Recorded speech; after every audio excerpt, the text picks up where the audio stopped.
All right, it's 7 o'clock. I think we should start. So without further ado, let me read this notice that I'm required to read. My name is Greg Higgins, Chair of the Natural Resource Commission, and I'm calling this public meeting to order at 7 p.m. on June the 17th, 2020. The Commission will review wetlands filings under the Wetlands Protection Act and the Concord Wetlands Bylaw. We're recording this meeting, and if you wish to record, you must let the chair know at this point. In accordance with the Commonwealth of Massachusetts Executive Order of March 12, 2020, suspending certain provisions of an open meeting law, we are conducting this meeting virtually to ensure the public access to the deliberations of the meeting. The public may access this call through video conferencing or by telephone. Following the presentation of the petitioner and questions from the commission, members of the public will have the opportunity to ask questions and provide public comment. If you wish to provide feedback, you will need to raise your hand so that we can see you. If you are video conferencing, go to the, that's how you do it. I will call on each one of you. I will recognize you. That's another reason to have your name. It'd be nice to recognize. Please state your name and address for the record. And if you're calling in by phone, please press *9 and that will get you in. If you haven't already done so, please identify yourself, which you did on the screen. All video screens will be turned off with the exception of the commissioners, Delia, and the current petitioner. Once the commission has acted upon an application, the petitioner is certainly free to leave the meeting. Screen sharing will not be permitted unless absolutely necessary. In the event that this meeting is Zoom bombed, we are not able to control and continue with the meeting. All matters on the agenda that have not been heard will be automatically continued to the July 1st, 2020 NRC meeting. All votes will be by roll call. And at this time, I would need to poll the commission. Ed, just say your name. Ed Nardi. Judy. Judy Zonbrecker. Lynn. Lynn Huggins. Nick. Nick Pappas. And once again, I'm Greg Higgins. Before we actually get going, I was at the, via Zoom, I was at the chairman's breakfast this morning for the town, and there's just a couple of quick things I thought I'd mention to all of you. That the StarMet folks, that committee is nearing writing its final report, which they hope to get into the select board's hand by the end of the year. So in the next 2 to maximum 3 weeks, there will be a monkey survey or whatever it's called that I will get the link to and get it to. They're going to send it to all chairs, and they would like to get as much feedback as possible on what they're so that they can finalize by year's end. Bruce River Rail Trail, they're going to start on that 2B. I guess they've already staked the center of it, and that will begin. The contracts have been out, and there is a contractor hired, so that's going to be starting sometime soon. That did bring up some issues about folks with disabilities and distancing. Some people unable to get out of the way, which had to do with bikes and all kinds of things. So that's something we may hear the town talk about and may come back to come to us in terms of our trails too, but who knows.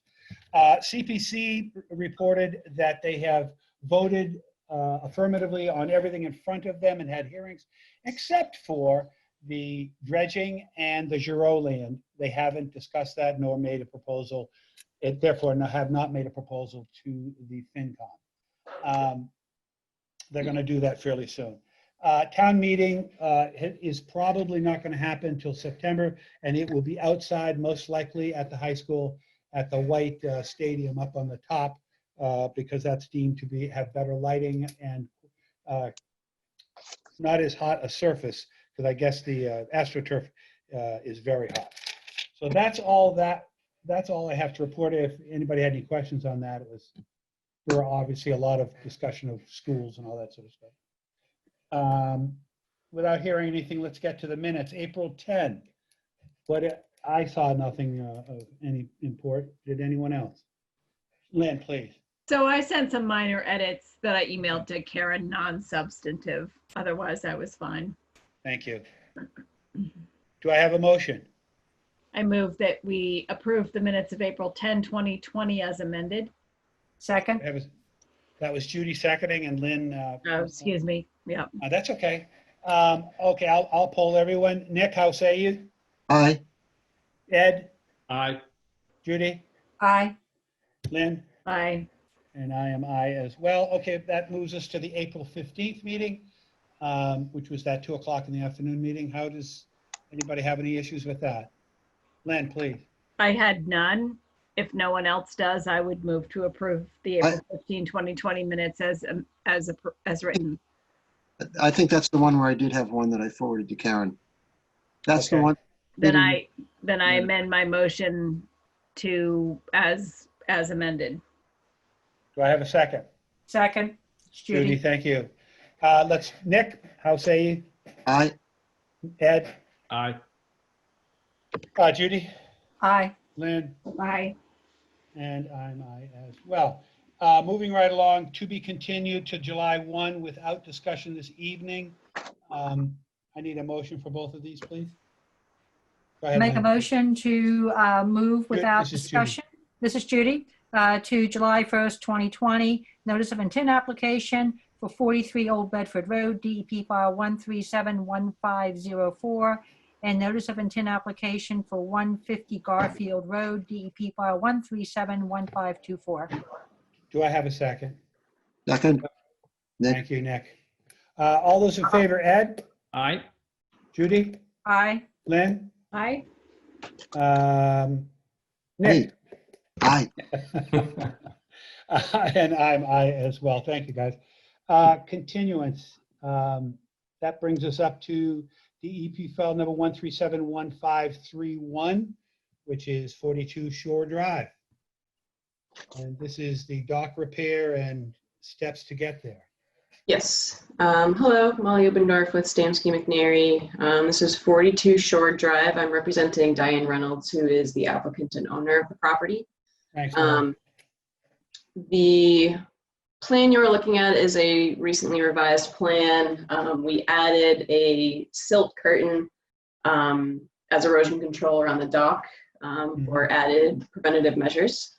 And we also, responded to that there will be no stockpiling necessary as all materials will be immediately removed from the site. A certificate of compliance request for the old open order has been submitted. And in the letter, we also noted that a Chapter 91 license will be applied for prior to the replacement of the dock. And we are still waiting on a review from Natural Heritage. So if the commission has any questions, I'd be happy to answer them. I don't have any questions. Does any of the other commissioners? Thank you, Molly. We have a DEP file number. We do. Nick, did you have a question? Oh, no question. Well, here's my thought, Molly, and the ball's sort of to some extent in your court. If Heritage asks you to do something, I think we are ready, in other words, to go forward with this, an issue. The downside of it is, should we do that and they make you do something differently, then that could put you in a little bit of a sticky wicket. You can't do anything until they perform. So would you rather wait and have us vote at a future meeting after you have that? I'm sort of throwing, I mean, I don't mean to say this is a minor thing, but it's a pretty straightforward project. So I don't see it as extraordinarily elaborate, but I don't want you to get in a pickle and have to refile and do all that sort of jazz and come back to us. Yeah, I mean, I don't see any harm in keeping it open until we do get that review. The reviewer that I spoke to indicated that there might be some protected plants on site. So I think knowing that, then we should, I think, probably wait to close until we actually get the review. Hi, this is Diane. What's the timing on that? I mean, we applied for that and sent that in quite a while ago. What are they saying about that? So they technically have 45 days to review, and that clock doesn't start until they obtain their fee, which, was submitted later because we thought that it was an exempt fee. But since it was within a wetland area, that the fee was not exempt. So the clock started, I think, on June 5th when they received the check. So, but Generally, I don't believe they take 45 days to review. They haven't been. So, Do we and have, who's the contact person there? I can email you contact information. If you wouldn't mind, Diane, I know you want to have a conversation, but really should come through chair. But that's all right. But you can get your contact person. But is that what you'd like to do? Is to continue this until you get? If that's the case, we can move along, because I don't think the commission has a problem with it at all. So there shouldn't be any liability there on your side. Yeah, And I mean, I think.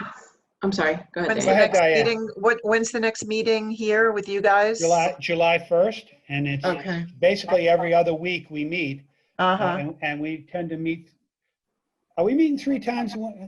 Just twice a month, right? So the summer schedule will be a little skewed. It'll be July 1st, July 22nd, and Right. I believe it's August 12th. So there are 3-week breaks for 2 of those meetings. But we can continue this to July 1st and, anticipate that Heritage will have issued their determination by then. If they don't, it would be the 21st, is the point. Normally it would be just 22nd, 2, yeah. 22nd, whatever. Yeah. Okay, great. But if we continue one meeting at a time, you won't miss a meeting. You won't Yeah. miss a meeting. Okay. All right. All right. That having been said, I guess we move along to our next petition. Do we need to vote on that continuance, Greg, or not?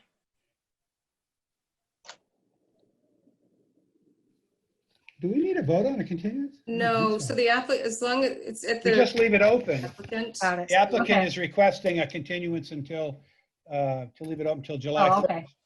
So I think that's the burden's on them on that. But Okay. I think that's actually, you caught me on that question. The answer is no, though. So moving right along, DEP file number 1371527, 22A and 25A Silva Hill Road. We have some pond treatment that somebody is here to speak on. David Roach with All Habitat Services, Branford, Connecticut, representing the Silver Hill Association. Welcome, David. Hi, let me get the video going here. Thank you. Good evening, everyone. We've been working with the Silver Hill Association. They've got a 5.4 acre pond, average depth about 5 feet. The deepest portions range between 9 and 12 feet. They've had an issue with both floating weeds, some level of submerged weeds and algae, and also emergent weeds, Phragmites. So the primary issues plaguing this pond are the floating weeds, water shield, and water lilies, which occupy significant surface portions at various times of the year. And they have been trying to mitigate the growth of this plant. The problem being that the excessive growth is shading out large amounts of surface area, and it's producing a considerable amount of biomass that needs to be managed. It's essentially filling in the pond and degrading the water quality from both the organic composition and lack of sunlight. So they have been working to manage this in terms of looking at the alternatives. They have applied some benthic barriers, which by photograph can be evidenced successful in the small square patches that they represent in the surface area. Visible right there. Those are the benthic barriers at work. They've also tried harvesting. Harvesting the water lilies and the water shield is not as productive as you'd hope, because they regenerate quickly, and you really have to get at the large woody tubers that they produce, and they'll just continue to regenerate more leaves, more floating plants. So while the benthic barriers work quite well, it's not in the interest of the pond to cover the entire bottom with benthic barriers. You're be inhibiting a lot of the benthic life, and it just wouldn't be a suitable technique. But it is a helpful tool, and I think they've been able to use these in areas where they can manage. The other thing that you're also seeing on the dense green is water meal and duckweed, which is another. They're tiny floating leaf plants, the smallest vascular plant in the kingdom, and they occupy and spread out a good bit of the surface. So those are the issues plaguing the pond proper. And then in the headwater wetland, there's a colony about a half an acre or so, somewhere between an acre and a half acre, depending on how it's doing, Phragmites, which is the invasive common reed. And that's something that they applied some herbicide, I'm told, about 10 years ago. But typically, in our experience managing Phragmites, it's a multi-year commitment. Generally, considerable amount of control occurs in the first 2 years, and the third year is typically a cleanup. And then there's an ongoing maintenance, which is generally very manageable, a few stems, some isolated clumps. Not a lot after the 2 years. So it's a short duration management. And for the floating leaves plants, so particularly the water shield and the lilies and the Phragmites, the treatment prescription is the same. We're recommending applying a herbicide foliar application of Clearcast, which is a Mazamox.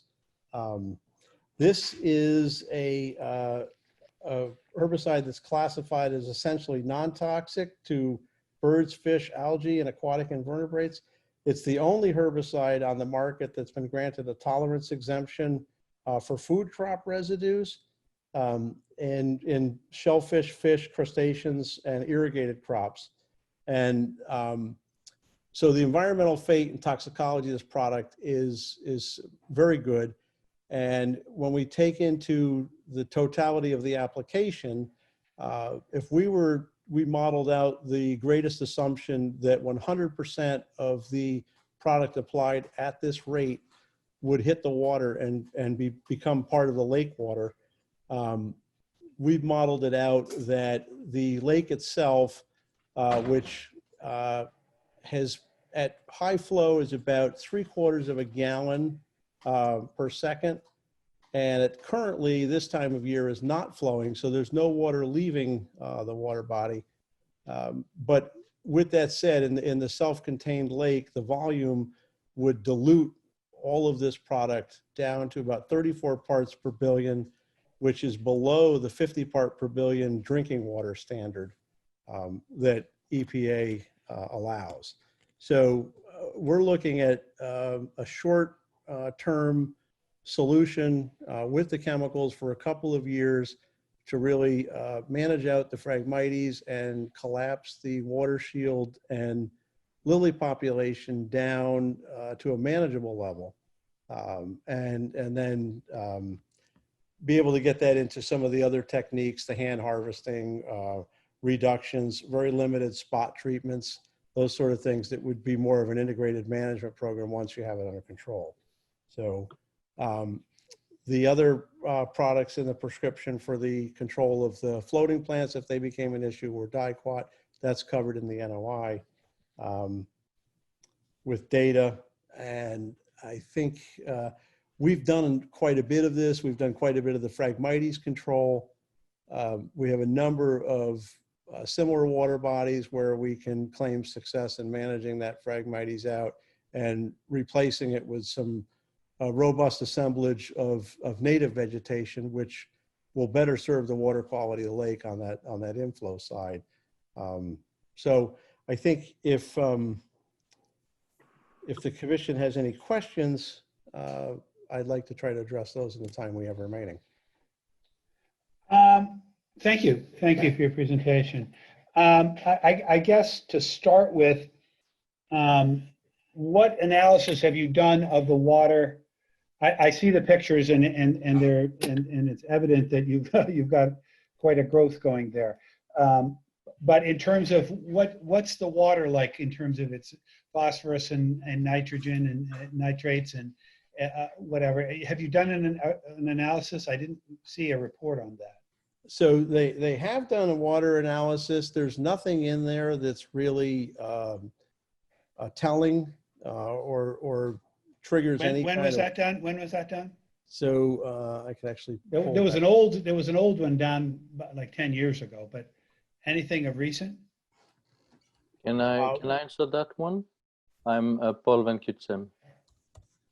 Sure. In regards to yes, So please. I'm the president of the association. Yes, please go. The most recent was done in the end of the summer of 2019. We've got some data from 2016 also. And everything is pretty much stable. Turbidity is increasing, which we've thought was associated with algae. So that you've done it, and do we have that? Do we have that in our records? So, Paul, if you can provide that as part of this application, that would be really helpful to have that for the commission to review. I'll send that. I think you have a summary table somewhere over the years, but I'll definitely send the full report. Thank you, Paul. I guess you did an aerator system in there. What has happened with that? How did that work? And I'm just trying to get a basis from where we're starting and our old functions. Now we're going into a different attack mode. But yes, go ahead, Paul. So the aeration works, but on very small spots. It's a system that is only limited. We've got clean spots around the aerators. We've got four bubblers, and around the bubblers, maybe I would say half a meter around the bubbler, it's clean, but it doesn't extend beyond that. And this phenomenon of a pond having duckweed and all the other Phragmites and everything, what is the cause of that? Why is the pond not flush itself well enough, or is it relative to the adjacent lands, or what is your thought on that, David? Well, so yeah, and actually, I have in the NOI there is a table of water quality results that are done from 2019, and thank you. So, we did not see a lot of nitrogen. The phosphorus was very reasonable, but we would expect that there's, with the development around, that there are some inputs from the watershed, and there at this point with the volume of plants occurring in the lake that it's evident that it's self-loading, and the water testing is helpful, but it's not always something that you can lock on. The phosphorus can move around. It exists within algae. It exists within the sediment. And it exists within the water column. It's just a matter of catching it where it is at the given time. But just with the amount of plant growth that's occurring, this is clearly what's managing the nutrient load in the pond. And the cover is harmful in that regard, and that it's not getting the sunlight penetrating in. This water is all shaded, and it just continues to produce more biomass. So the bubblers are helpful, and they will be more helpful if we can remove the dense cover and get some of that water to circulate. We'd look at trying to digest some of those nutrients by inoculating it with beneficial bacteria, and being able to do that. And the bubblers will be helpful when we get to that phase of management.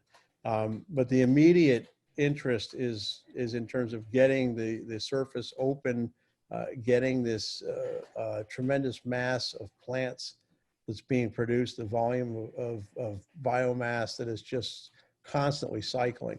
That's where the nutrients are at this point, is really in the water shield and the lilies. And then the duckweed and the watermeal are opportunistic. They come in on a burst. And they will bloom when they have the right opportunity, reproduce in the mud, and then those spores will regenerate over time. So that's kind of, the plants are what's cycling the nutrients at this point. So Yeah. we want to try to manage that and try to encourage more beneficial plants, which would do better if they could get light. So what frequency will you be monitoring this, and how often do you treat? So it's usually a 2-part treatment per season. We'd go in and treat a certain portion so as not to disrupt the dissolved oxygen levels and create too much of a load of decomposing plant mass. And also, you have to, when you do the treatment, a certain amount of those lilies are going to be disturbed at the surface and they'll become wet, and the herbicide would not be effective on those. So you can only treat portions that you can reach, and you have to sort of work your way in. So it's generally done in a couple treatments for that reason, that you can't treat everything all at once. But it'll kill the tubers and everything that are down in the earth. That's right. It'll translocate down through the plant into the tubers and destroy the tubers. Systemically go down and kill it. Right, which is where all the energy is in that plant. Yeah. Any commissioners have any thoughts or questions on this? Go ahead, Judy. I had, I think, 2 questions. One was that I noticed that planning to use herbicides on Phragmites, and I might be wrong, but this is, I think, the first time I've seen that approach taken to control Phragmites. Is this a new type of herbicide? Or am I incorrect, Delia, in terms of herbicides that were used before? Yeah, so it's not uncommon. So the Land Trust actually got an application a few years ago.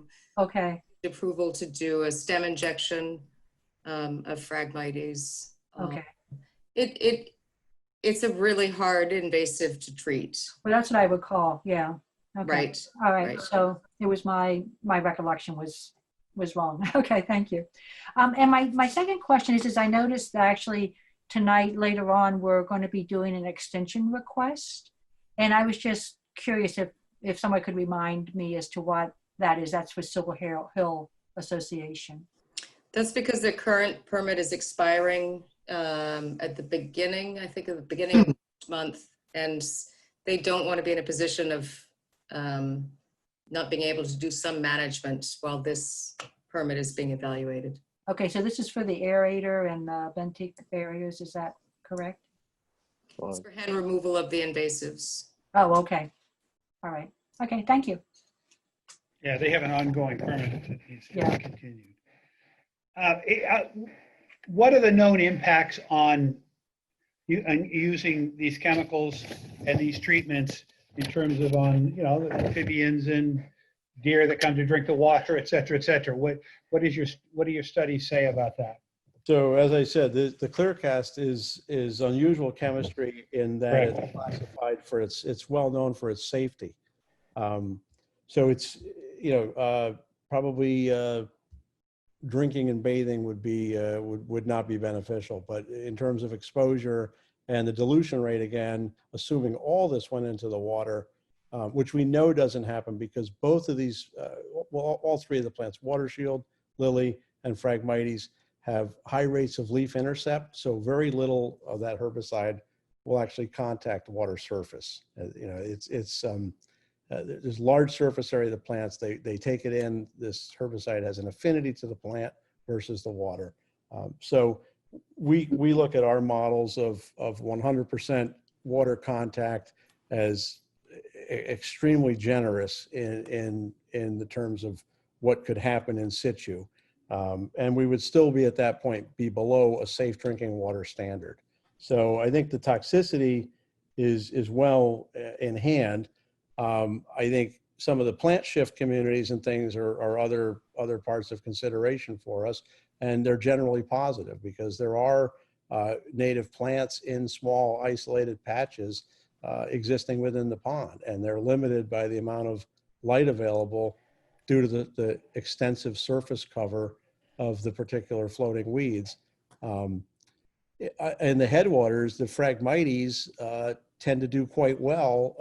Native plants can be suppressed around Phragmites. Phragmites is a very vigorous consumer of light and nutrients, but we do find suppressed colonies. And when this herbicide impacts the Phragmites, its vegetative growth and nutrient uptake ceases, and what we generally see is an immediate rebound of any suppressed natives. And we typically see in the same season good native recovery, and by year 3, there's usually extensive regrowth of native volunteer plants. I think it's a net positive overall. So how many years of treatment do you think you would need to get this balance? So, and then would it go on as needed? Just explain that for the record. So generally, the impacts are significant in years 1 and 2. Year 3, there's typically some cleaning up. And then, what we don't have visibility on is how this plays out in the long run. We generally look at some form of limited ongoing management until it's exhausted, or a threshold with a response. So we could say, you don't necessarily have to do this every year, but if you wait a few years and it starts to rebound and become more abundant, then you'd want to go back in and reduce the population back to a more manageable level. So we don't, we may see the Phragmites completely gone. You may see native plants go. You may still see occasional stems. The same thing with the lilies and the floating plants. If you could have 10 to 20% coverage, that's kind of a healthy level. But when you get it to the point where it is the way it was in the photographs, that's really starting to impact water quality and benthic life in the pond. So the pure function. And once the vegetation dies, you don't remove it. You just let it rot and become part of the bottom of the pond. Is that it? So there's no advantage. You don't touch it. There's no need in the case of the pond proper. There's no need. It'll become part of the detrital food chain, and we could supplement that with the bacterial inoculation to do some digestion, which is where the bubblers would come in. In the case of the Phragmites, we would probably look at the possibility of hand cutting to remove the first year biomass. It's going to depend on how tall the plant is when we treat it, because it does cease vegetative growth. So in a perfect world, if we were to go out there early spring, maybe even now or a few weeks before now, and do apply a herbicide application, it would cease vegetative growth. So it could only be maybe 4 feet high. If it's not really tall and it's not really dense and it's not light limiting, it's not a threat to the native plants. The idea is if it's 20 feet tall and the stem densities per square foot are very high and there's impenetrable, then they'd benefit by cutting it into a very fine mulch, which winds up in the detrital food chain. Yeah. I have another question. Sure. When would you plan to do the treatments? Is that something that you would plan to do yet this summer, assuming that a permit is issued? At this point where we are, we'd anticipate doing it later in the fall. We'd want to let bird nesting season pass. A lot of Phragmites host a lot of passerine birds, and we wouldn't want to be disturbing that. We also have to wait for the shorter stalks to grow up over top of the dead culms so that they're actually accessible. And that would, so typically if we haven't mowed this out over the winter and prepared it for an early season herbicide on a first approach, we would let it go to the end of the season and treat it at the very end once it flowers and it's tall enough to be at that height. And we're out of the bird and wildlife window. And then would you treat it again in the springtime, or would you always be doing it in the fall? The preferred technique is to cut the dead culms over the winter, reduce all that biomass, and then next spring you'd have whatever regrowth came up and it would be available at say 3 to 4 foot height. And we'd like to treat it then. So at that point, it'd be early enough in the season and the plants would not be suitable to host nesting birds. Okay. So the idea is to get it at that window in its phenology and then keep it low. And then we probably wouldn't have to mow from there. Thank you. But David, from a practical standpoint, this does sound like it's something that for the foreseeable future that will need treatment.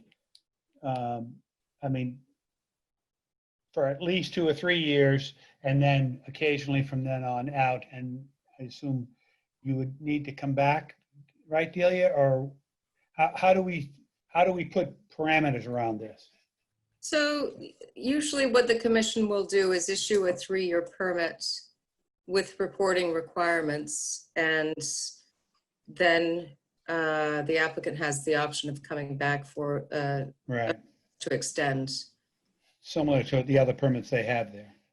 Right. And 3-year permit would be satisfactory to you, Dave and Paul? I think that's a good minimum commitment for the intensive management portion. And then the less intensive maintenance piece we can figure out based on how the Phragmites responds to the intensive initial treatments. Yes. And it's your thinking that the surrounding land is not contributing in terms of the lawns and that sort of stuff to this. I mean, we usually ask people that, if they could, ponds like this, if they could give us a natural barrier to let filter out. Yes, Paul? Well, we've looked into that, and actually we looked in the potential sources. And we did, for the fertilizer, we did a survey in the people abutting, and there is not really a huge use of fertilizer. For the people who are really on the edge, pretty much none. The concerns we have, one is that the road is still draining. So when there is, and we have one member working and staying in contact with the Department of Works to make sure that when they come our way, that's addressed.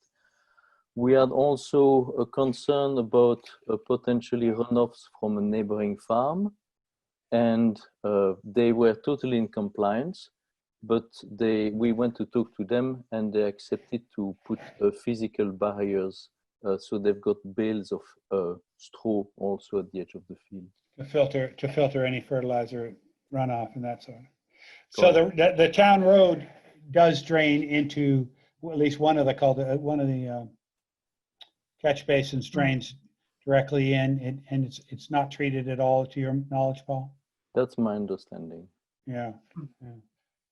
Good luck on that. Well, any other? Yeah, please. We've been told that in the second part of Monument Street, our subdivision would be, the roads would be redone and built to a better standard. Time frame on that, do you know? 21 or 22. Oh, not that far off. So Paul, that also, I know we had talked about that several months ago.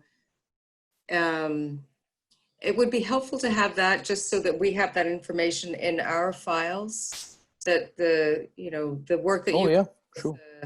with the upstream conversations, or just to say that there's a conversation that you've had with Public Works and that this is something that they have on the books, and also a commitment from the neighborhood that there's an understanding of no use of fertilizers, or reduced or eliminated, or whatever it is, use, because all of these things make a difference in pond health. Yeah, it's happening already, so it's not difficult Yeah. to put on paper. Yeah. I know, I think you guys are doing great work. It just helps if we can have that documented for the. Yeah, definitely.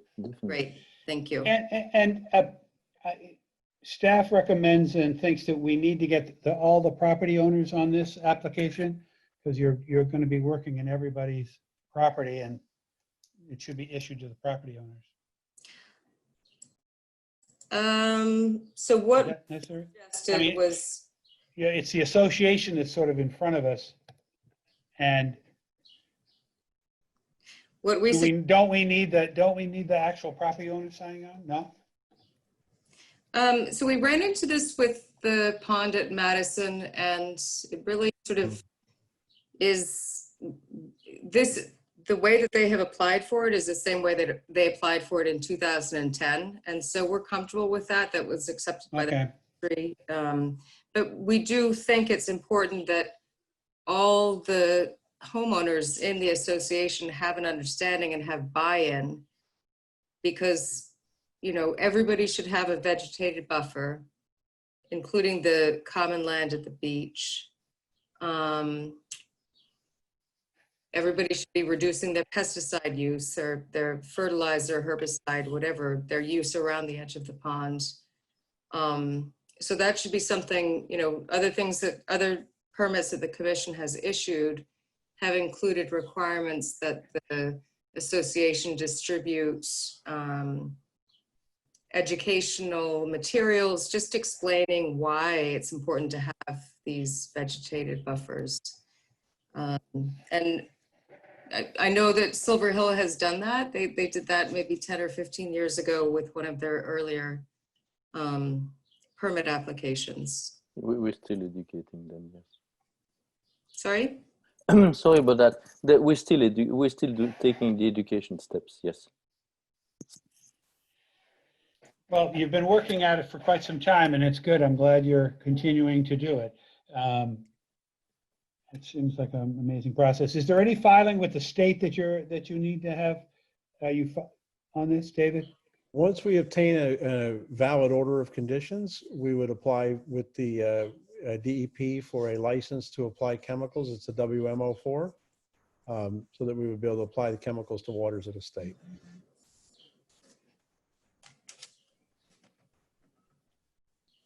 All right, that's all the questions I have, I think.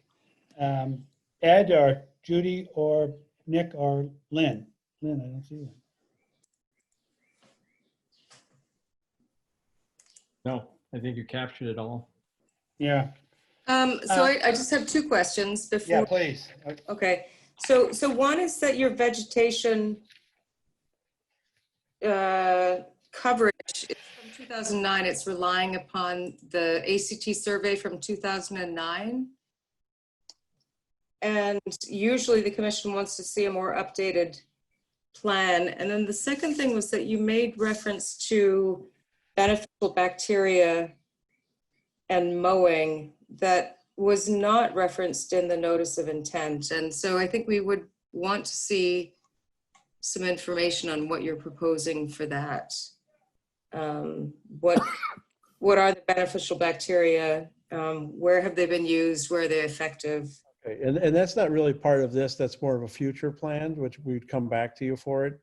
Okay. Again, that's really introducing native flora that's in the pond. You're just trying to, and we'll cover that because there are some great studies on it. We're nowhere near ready to that, but that's part of our integrated management roadmap for the water body to improve water quality. In terms of the cutting, it's a hand cutting. It's just really using gas-powered trimmers to cut the pieces into sections no greater than 1 foot in length, into smaller pieces that would then sit where they are and decompose. And there's a lot of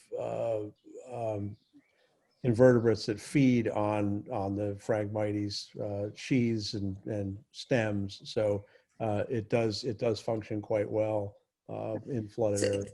And I'm sure that's an effective approach if you can just provide that in a written format so we have that information for the file. Right. Okay. That would be great. One other thing, there's so you mentioned the flush rate of the pond, and we have another pond on the west side of town, Warner's Pond. The flush rate of that pond is every 24 hours. So what comes in one day is gone the next day. So any herbicide application is completely ineffective there. Have you looked at the flush rate, what the hydraulics are of the pond at Silver Hill to understand that you have enough time for any herbicides that you're applying into the pond to have enough time for surface contact, surface treatment before they're flushed out so that they're, actually doing what you're hoping that they can accomplish? Right. So this pond is not turning over at that rate, but it's I'm sure it isn't. it's a different application. We're not relying on a in-water contact. This is a foliar surface contact. It's happening right away, within a couple of hours. Plants are absorbing that chemical very quickly, and it's reacting to the plants very quickly. So it's much different than trying to control submerged weeds where you're relying on a lethal concentration and a contact time. And is there and what doesn't get absorbed that goes into the water, does it break down by sunlight? What's the half-life? Does it? Right. So, it again, this is a product that has an unparalleled profile, but it breaks down readily. Hydrolysis, sunlight. It's basically a 4-hour half-life breakdown. So Wow. we're relying on an immediate contact. Okay. Well, no other commissioner questions. If not, I'd throw it open to the public. Anybody from the public, if you wish to speak, please make yourself known. We always wait a few minutes on this just in case somebody is at the fridge getting another water. So it does seem as though we wait a little while, but. And if you are in the public and you would like to speak, you can just start your camera and unmute yourself.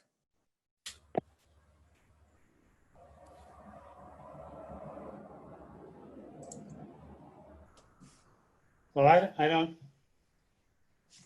don't hear nor see anybody out there coming forward. I guess there's a few things that Delia's asked for, but I guess we'll maybe ready next meeting if you can get those few things in to move this along. Now, did I understand you didn't think you were going to start work there until the fall, or is there some steps you would take?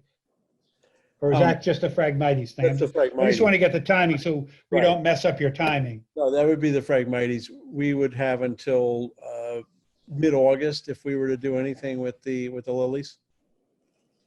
But generally, So if you continue till July 1 for a decision, that's well within your ability to work this project. right, we'd like But to. also, so Greg, July 1 is the next meeting. That means Oh, material yeah. to be in by this Friday in order to be on that July 1 meeting, which a survey of the existing conditions, the existing veg survey that the commission typically has Yeah. for projects like this might be tough. So it might be a July 22nd continuance. It's up to you.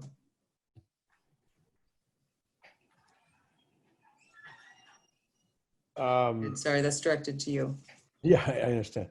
I'll have to confer with, I think, depending on, I mean, I can confer with Paul, but I think to get out and do a survey is going to take a little bit longer than that. We have a lot of photographic evidence. I mean, this is fairly stable in terms of what we're looking at, the surface. There's really not much has changed in that, but we could look at, I don't know that we'd get this is Friday as in tomorrow or a week from Friday. Day after tomorrow. It's the day after tomorrow.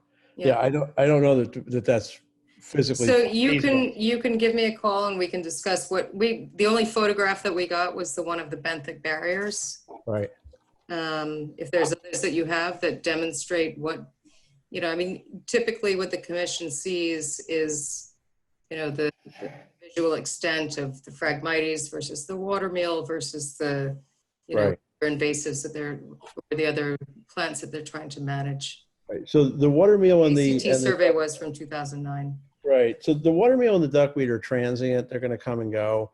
The lilies are and the water shield is fairly stable. So if it's possible to accept current conditions, which could be done by either photograph or video from a drone perspective or something like that, we could assemble coverage data, since that's really what we're talking about. We're not talking about anything below the surface, and none of that would be impacted by what we're doing. If that's acceptable, that might be a path to get to satisfy what you're looking for. So you're thinking of taking some drone pictures and then and just outlining on the pictures, identifying what we're looking at for the record. Is that what you're talking about, David? Right, like we could spatially map the surface vegetation from photographs. That wouldn't be too difficult. And we could do that within the time constraint that we're looking at now. What do the commissioners feel on that? Anybody, is that all right, Lynn, with you? Lynn shaking her head up and down, which usually is an affirmative action. Yeah, no, I think that sounds fine. Yeah, Especially yeah, since that's why I'm things asking you your feel- timing. I don't want you to lose the season for Yeah. treatment and stuff Right. because of some, If- administrative Right. situation. If the lilies go too far, they're going to produce the tuber, and then we're losing the benefit of suppression. And we really want to suppress the fruit and kind of interrupt the fecundity of these things. They're fairly happy right now. We'd like to change that. Well, it seems to me it's worthwhile. The commissioners seem to be all right with giving that a shot. If it proves not to work, well, then we know we're out, but it sounds like you can make that work. It'd be a reasonable representation, and it's a fairly stable system at this point. Yeah. No, I get it. All right, well then, let's continue to the July 1st, unless we hear from you otherwise. Does that work for you guys, Paul and David? It totally does. I'll need Okay. to get in contact with Delia to make sure that I've got the list of what is needed accurate. But yes, That would be wonderful. Yeah. Okay.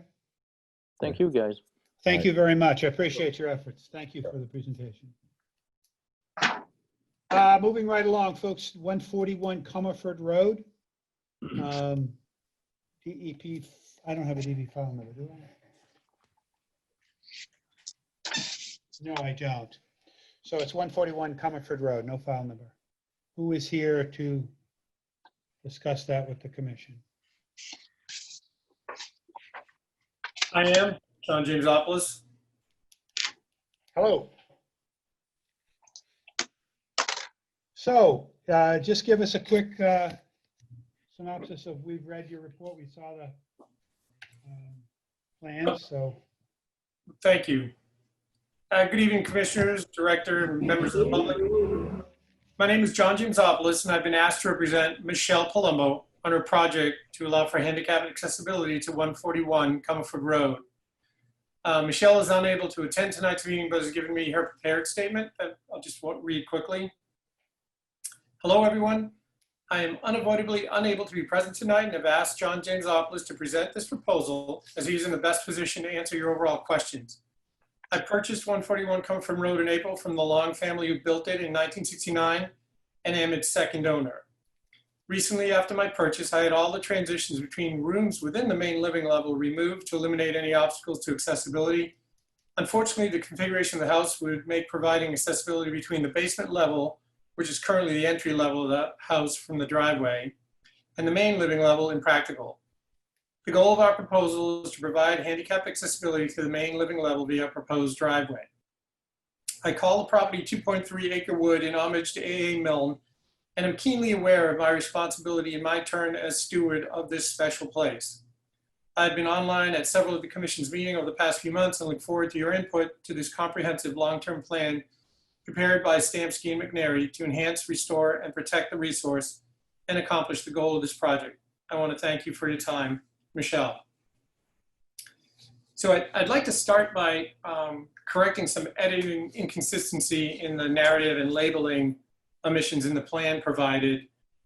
In reviewing the documents prior to submission, I myself personally made several edits to correct them, most of which made it into the letter addressing the questions from Director Kay, but into the full narrative, but not into the full narrative nor in the plan. And I'd like to review those inconsistencies now for the commission to avoid any misunderstanding with our proposal. Number one, the handicap ramp discussed in the proposal to cover the 9-foot elevation change from the driveway to the main living level is required to be about approximately 162 feet in length to have the required rest stops and entry and exit platforms. The 125 feet cited in the proposal only accounts for the elevation change at the allowed slope for handicap accessibility and not the rest stops and platform entry required. So that's one issue that the commissioners need to keep in mind.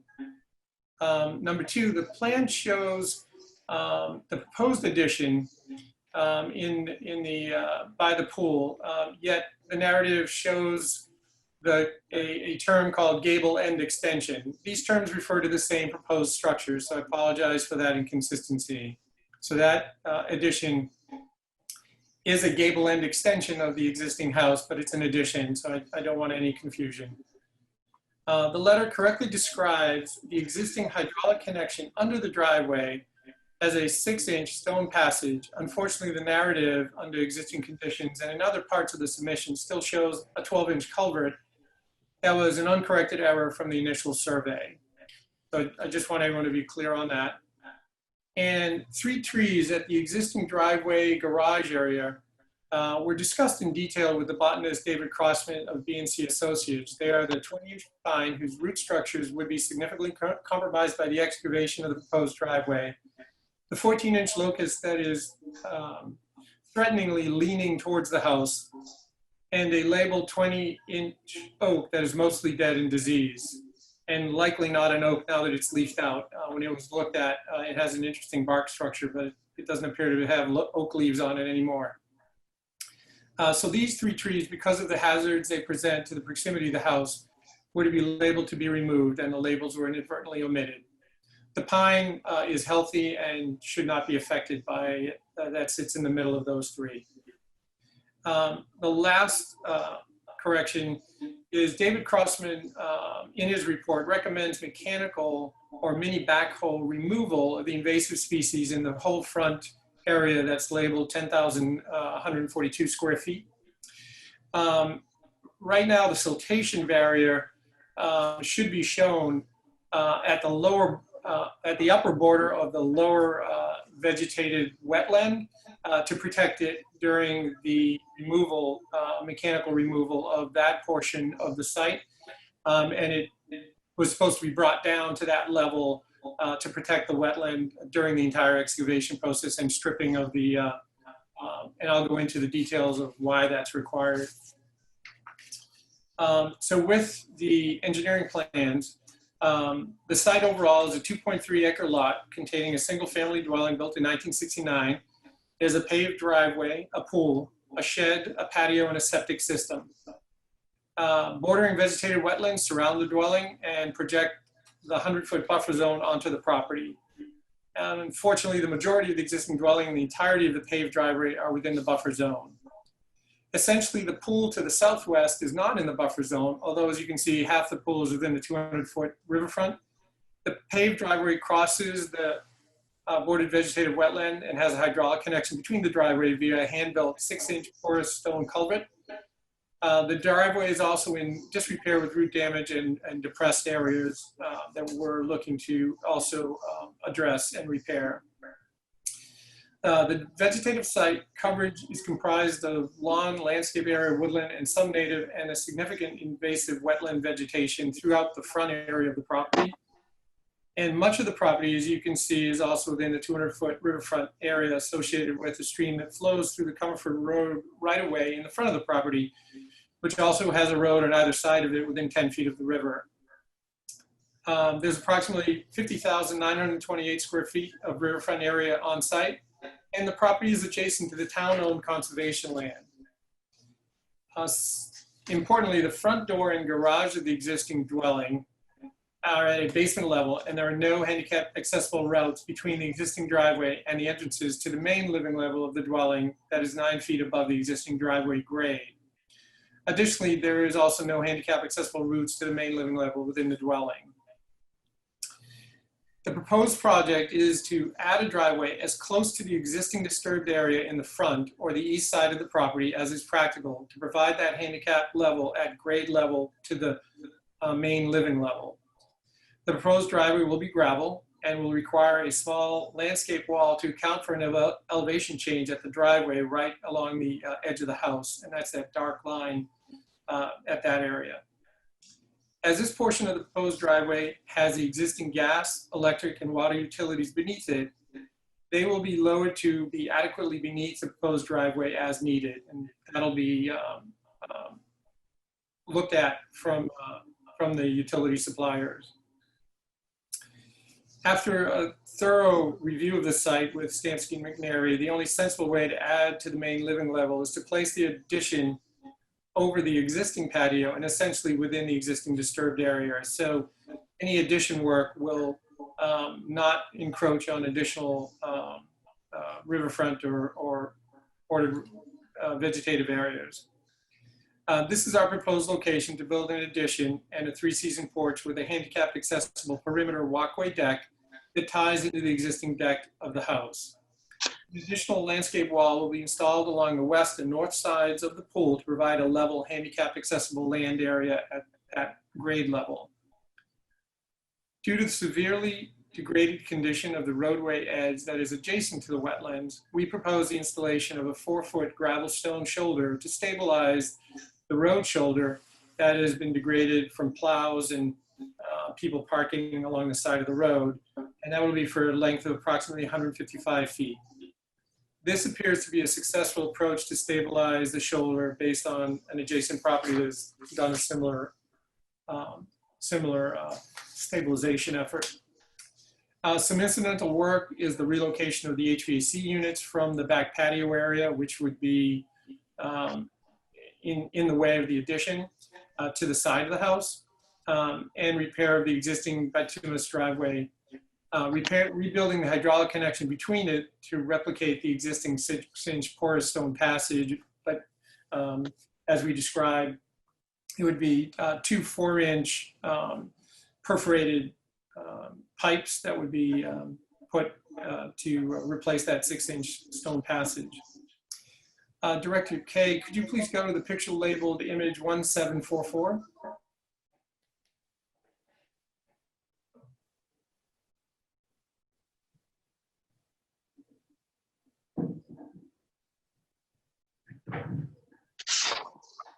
One second, I'm going to have to just pull that up off my email. Give me 1 second. Thank you.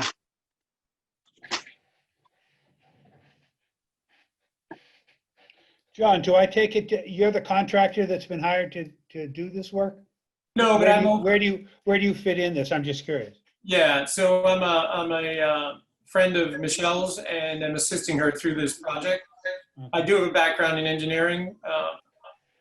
So she's asked me to be her eyes, ears, and be the man to review things.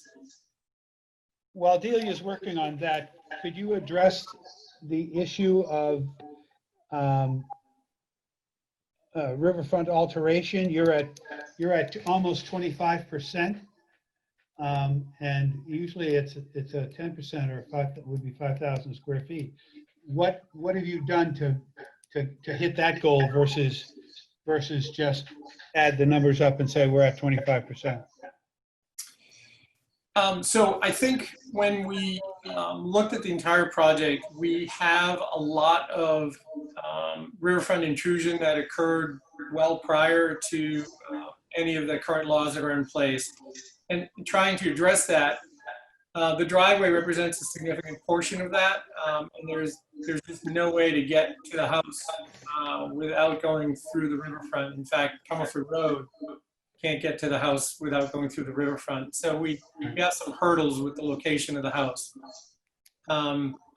But could you diminish the existing drive as it comes in by the garage? If you were held to the standard of 5,000, what would you do? It couldn't be met. I think you'd have to board up the garages and degrade the value of the property significantly to avoid that.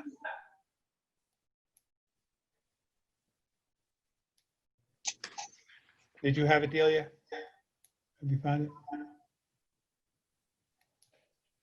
I was just trying to move it.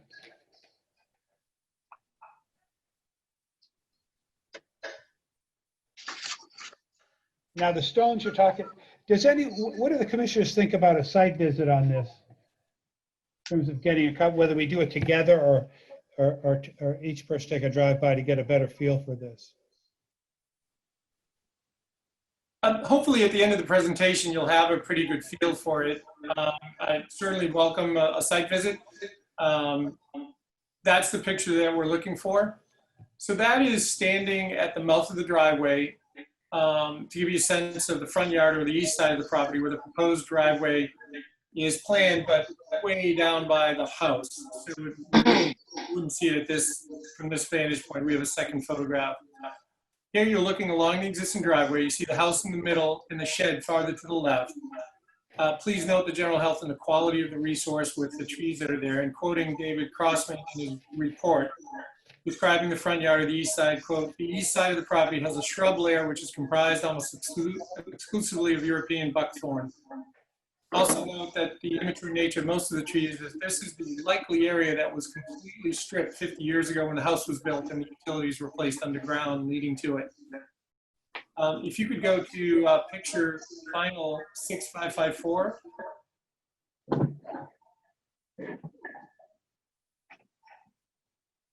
I think that was included in the submission to the narrative. So it's labeled final 6554 pics. It's from the original submission in the narrative. I thought it was part of that email that was sent as well. These are the two pictures that were forwarded to me. Okay. The commission has other photographs that staff took when they visited the site. So they're familiar with the site to some degree. Okay. These are the two that I have, so let me know where you want to go. No, I appreciate that. The narrative also has a picture, I think, appended to the end of it. Is it possible to get into the narrative? Yep. Find that.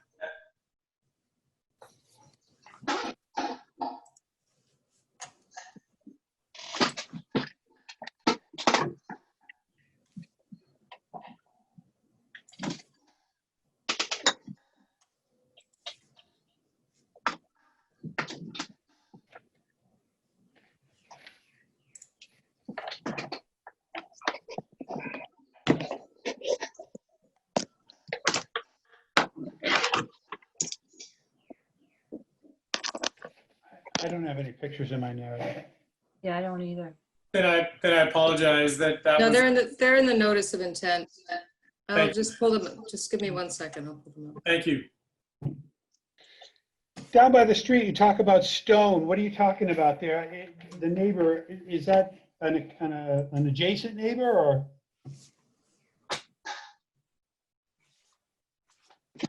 John? Yes, is the is the property as you're facing 141 to the left. Appears to have a stabilized shoulder with gravel. It's the adjacent property. Yes.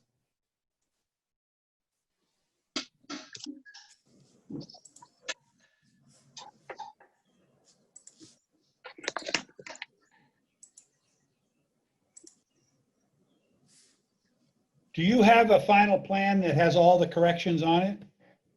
I will get it into the commission by Friday.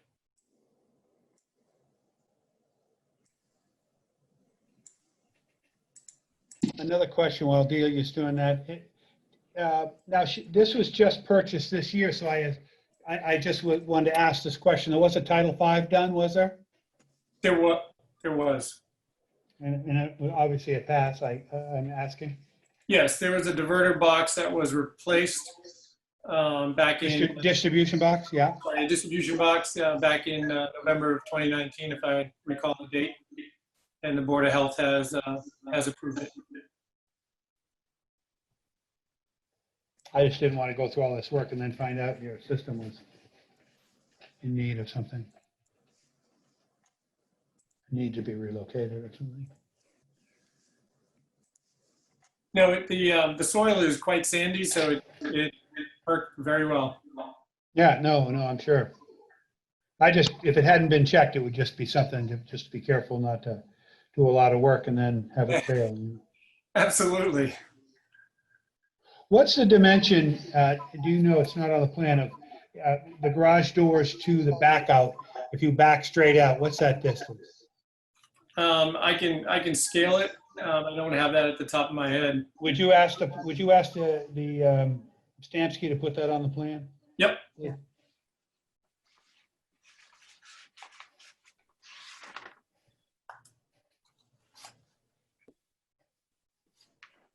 Greg, can I ask a question? You can ask anything you want. Hey, I was just curious about why. This is Judy, by the way. Oh, hi, I'm Judy. What's the purpose for putting the gravel shoulder in within the 25-foot no disturb zone?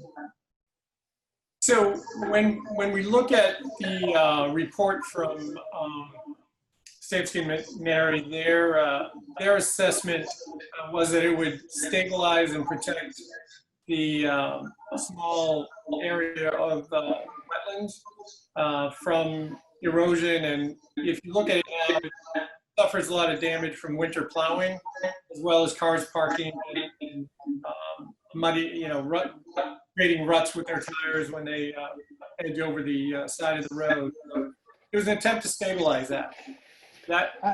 I just don't see how that's going to help with plows, but I think plows are just going to churn it up. But I guess that would be a maintenance issue on our end to make it back into place. It'd be a little more stable than if you look at it now.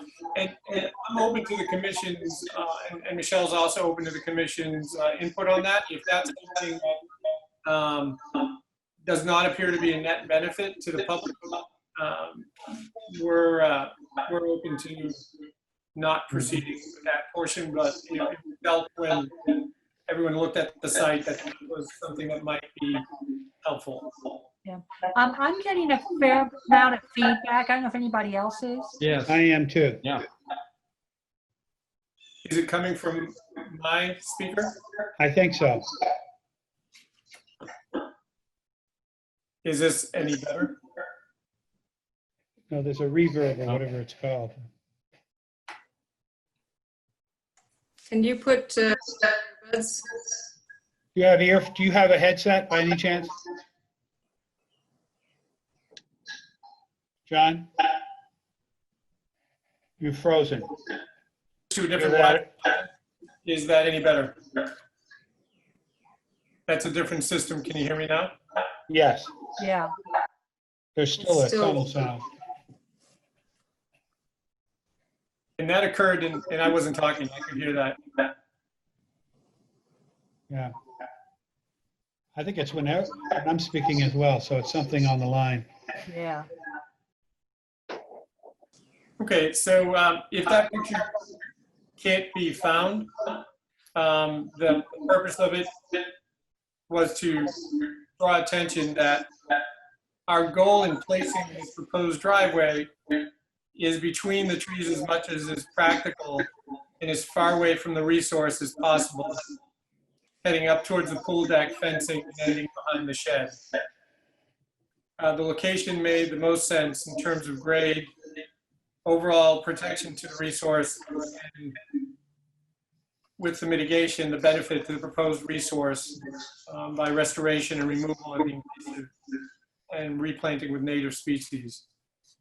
That upper picture shows the plow damaged shoulder that Commissioner Zimbricker was speaking of. I'd like to touch on the alternative analysis that was rejected. We looked at two additional options. If you could go to the picture labeled 1743, that's the rear forest.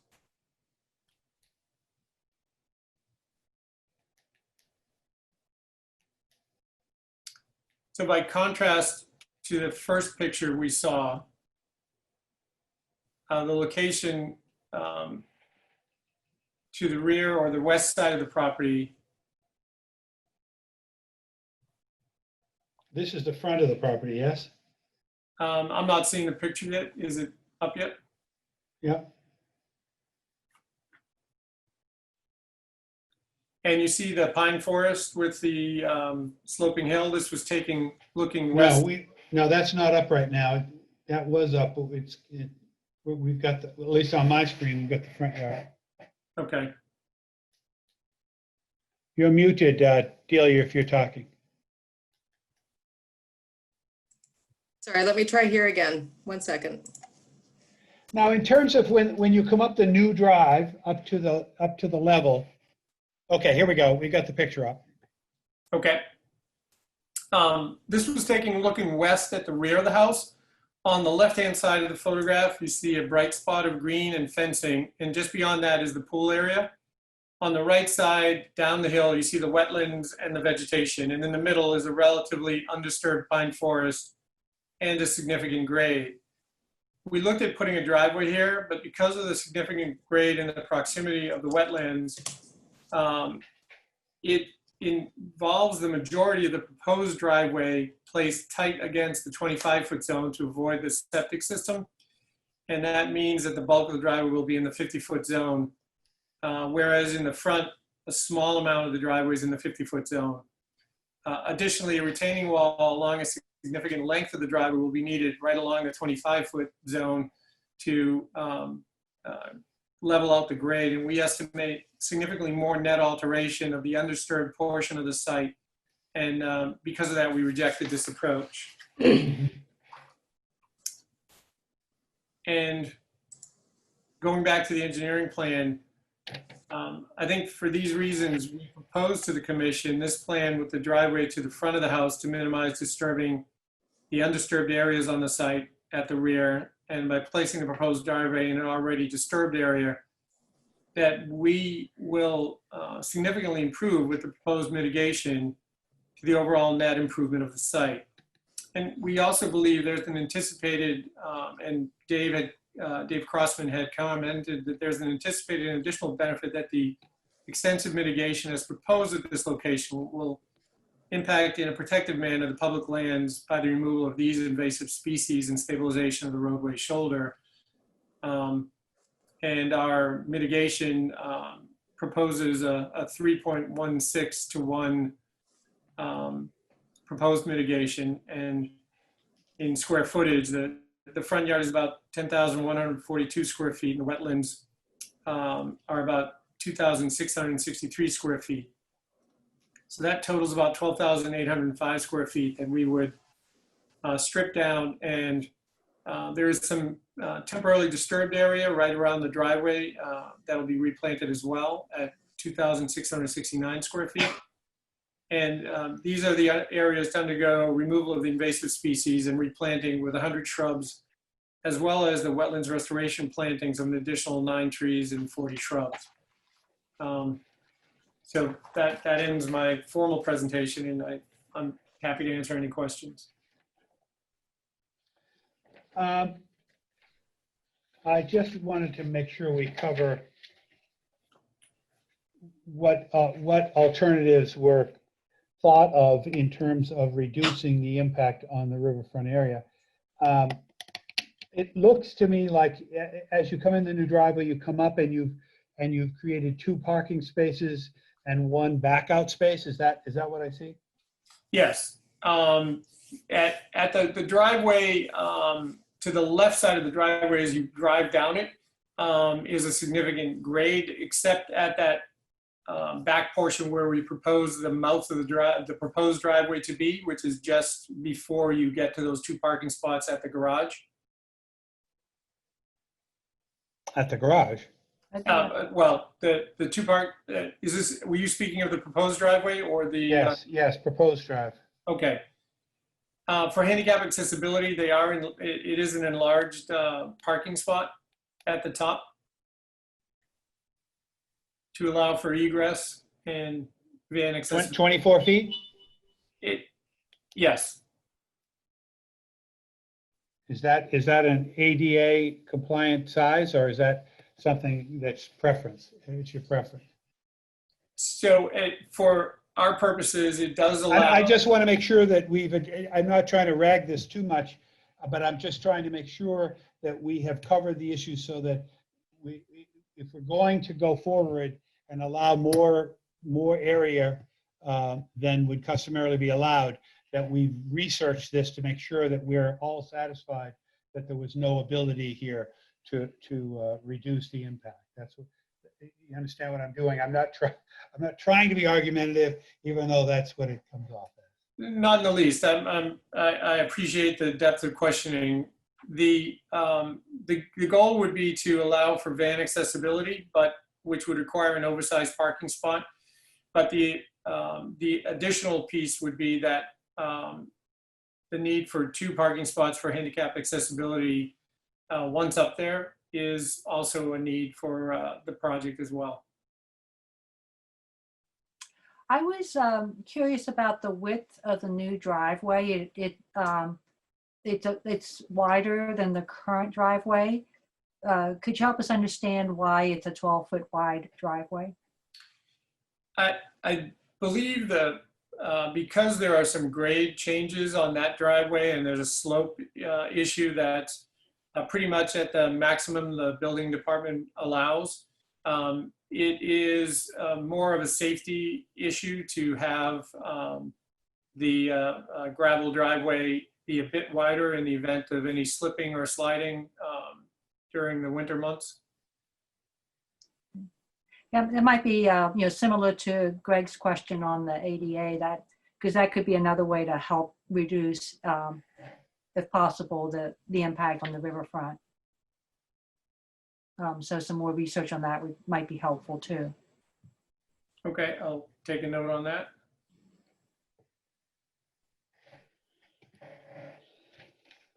What else did I have? And what was the reasoning behind replacing the 6-inch culvert at the bottom of the driveway?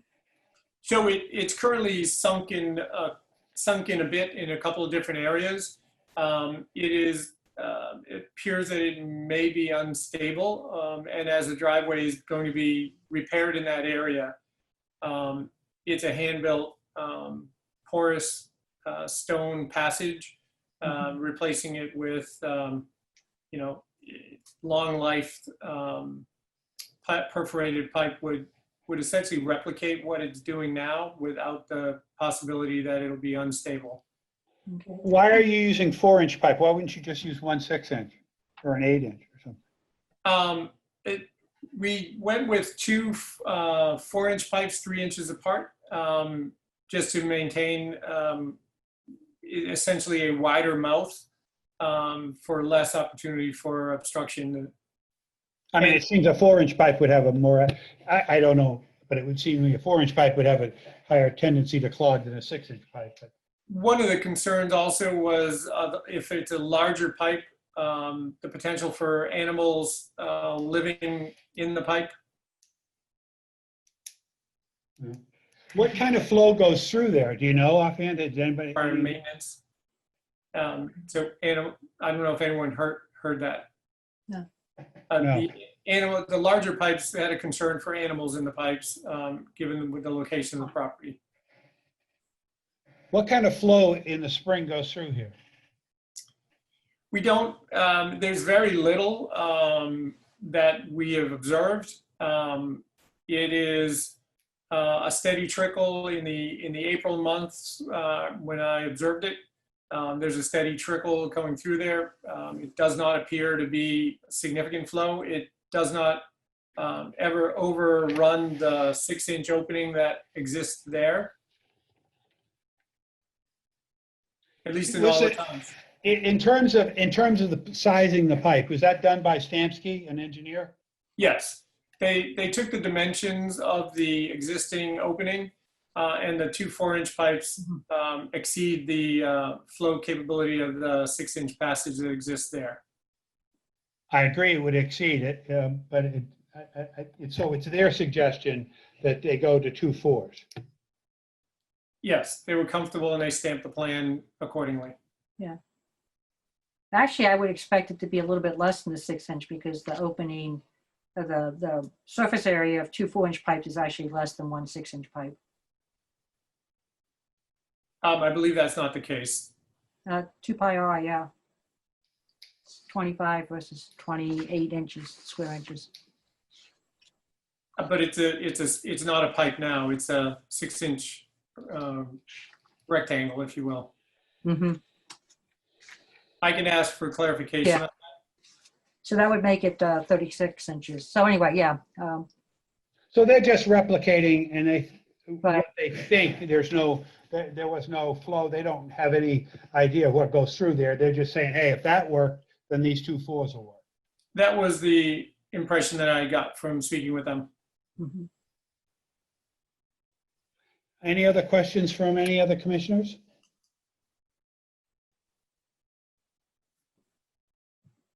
I think speaking for myself, I think I will take a ride out there. I don't think we need to have an offsite and make it a posted, but first part of the week, I probably will go out there.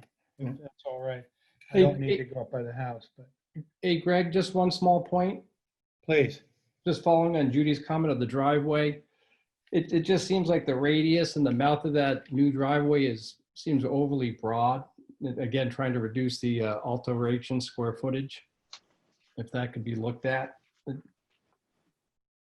appears to be maybe in excess of 30 feet when the radius spring from the existing driveway. Mhm. I think the purpose for that was to be able to make the turn, but I'll look at that. It's likely that the desire was at that opening to be able to come down from that high area and drive to make a left turn, if you will, to the existing garage. So I think that's why it had a skirt that went in both directions to maintain that radius. No, I can appreciate that. I just know, coming off streets and, on a 90-degree perpendicular, a lot of radiuses aren't, or the opening of the driveways aren't nearly that wide. Yeah, I think Ed, the only way because I looked at that myself, so what I realized is that you're coming onto a very narrow existing driveway. So, I can see why one might want to get your car kind of turned a little further than if you had an 18-foot or something drive that you were coming onto. But Yeah. Yeah, fair point. John, obviously, it's important to us that we have investigated ways in which we reduce the impact on the resource, the riverfront area. And that's obviously raised some of these questions. Understood. What was it? It was a question I was going to ask and I just slipped my mind. Maybe I'll come back to it. Any other questions from the commissioners? Public, is there any questions from the public? I go to the public. Please let yourself be known. Activate your mics. If you're on a phone, just press *9. We'll wait a second or two here just to be sure people have a chance to get on.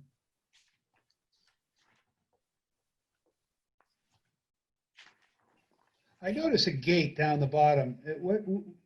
That's a structure. I suppose you've already got a driveway there, but you're in the 25-foot zone and you're putting a structure in.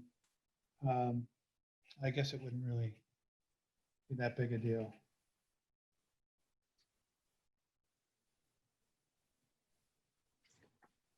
That would be contained entirely within the footprint of the driveway that exists. Now, the stone along the edge of the road, is that in the right of way? Yes, we would need Concord Public Works approval for that, but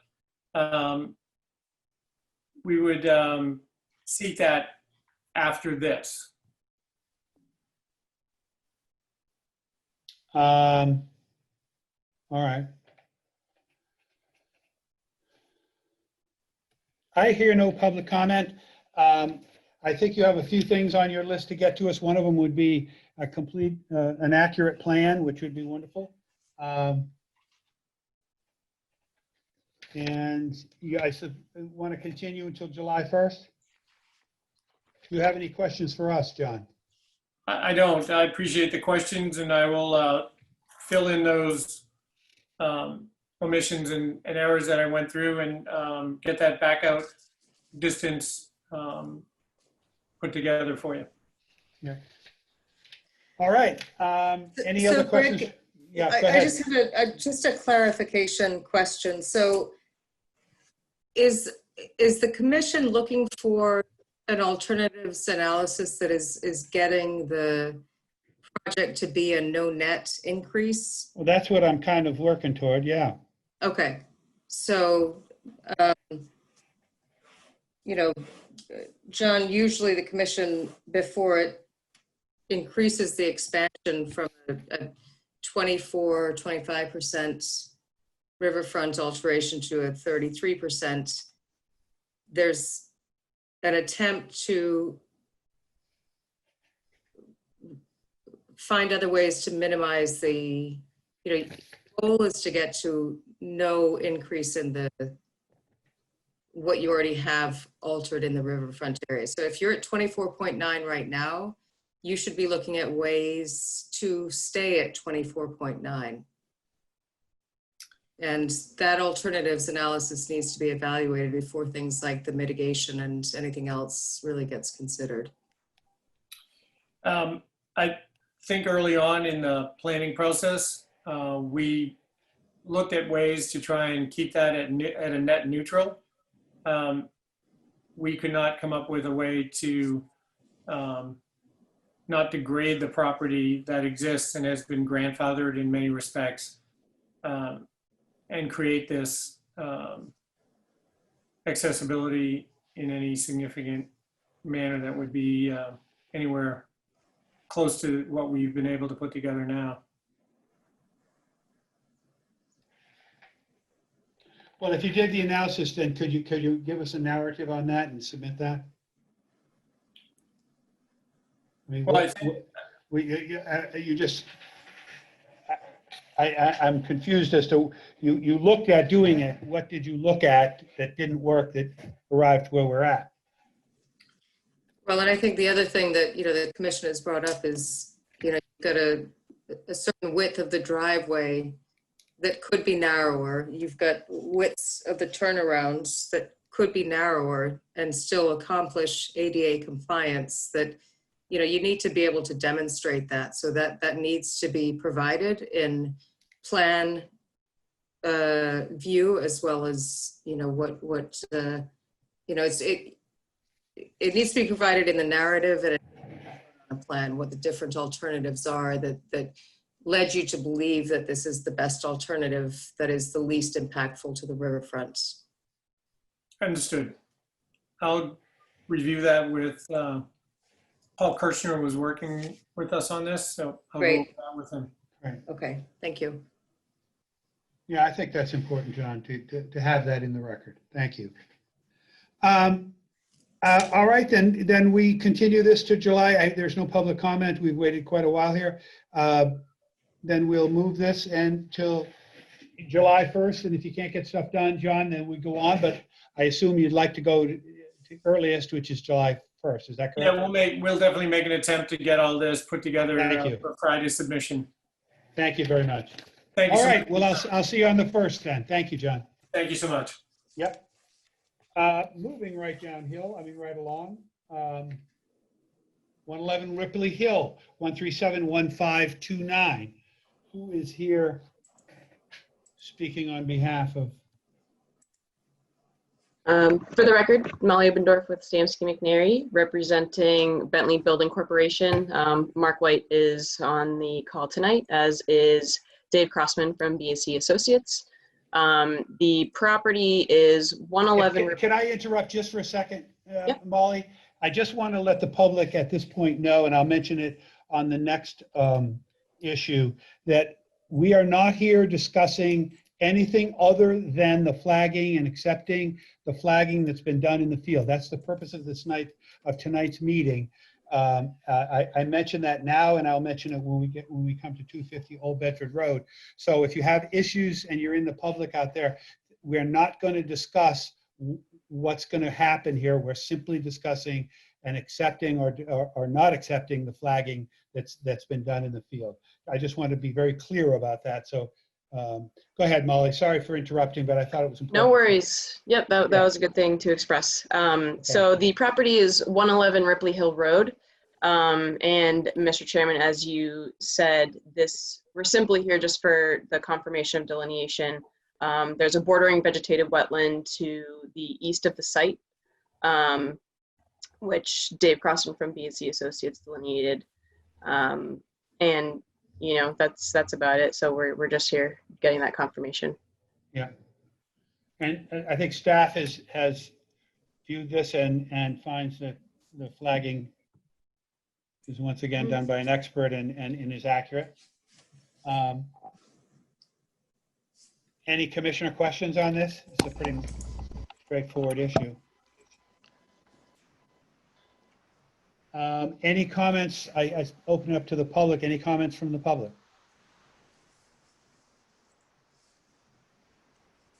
I think it's fair to wait just a second in case, once again, somebody's gone to the fridge for a beverage. Which, by the way, the commissioners can't do at this point. Okay, hearing none, I don't think there would be any on this. Do I have a motion? Do we have a file number? Yeah, We do. it's 1371529. You want to make a motion, Judy? Yeah, I was just pulling it up here. Make a motion to issue an order of resource area delineation for DEP file 1371529. It's for 111 Ripley Road. Findings number 1, which is that the NIC, the commission has verified the following resource area boundaries as shown on the abbreviated notice of resource area delineation plan located at 111 Ripley Road, Concord, Mass, prepared by Stamsky and McNary on May 27th of 2020.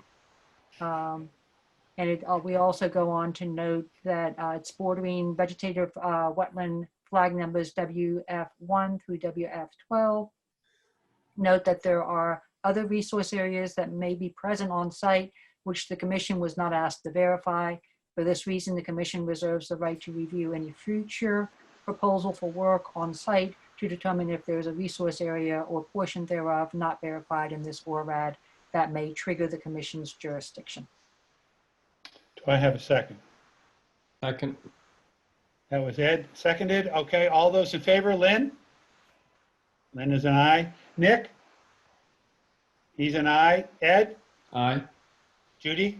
Aye. I'm aye as well. That passes unanimously. Thank you, Molly. Thank you. Moving right along, thank you. Moving right along to DEP file number 1371530, 250 Old Bedford Road.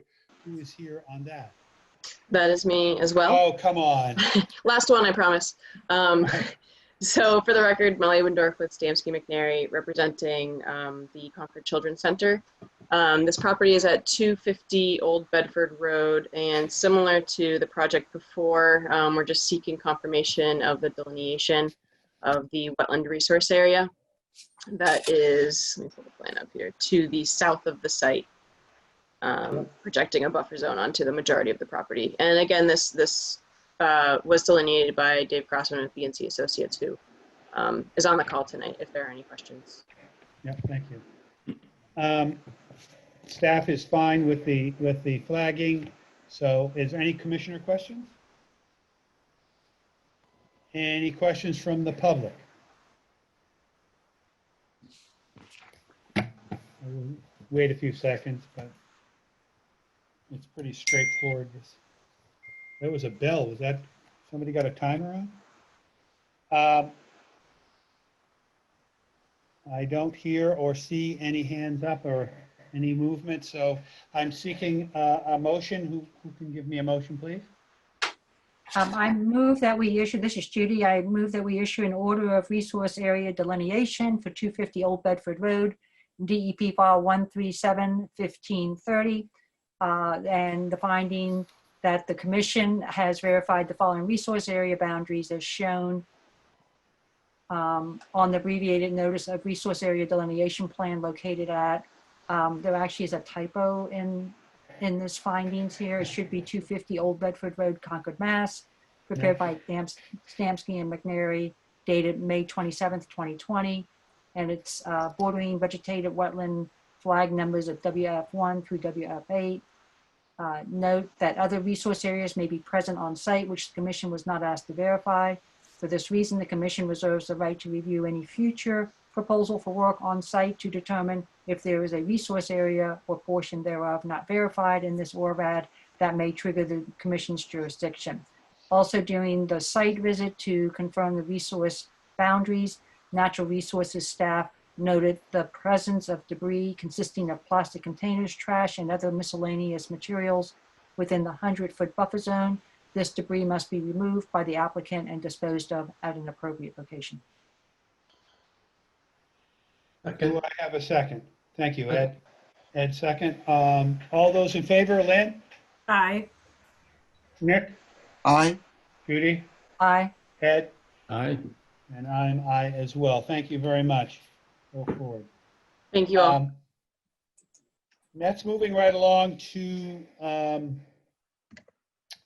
RDA file number 20-554 Westford Road. You want to take a dilapidated 5-bay garage down? Who's here to discuss that?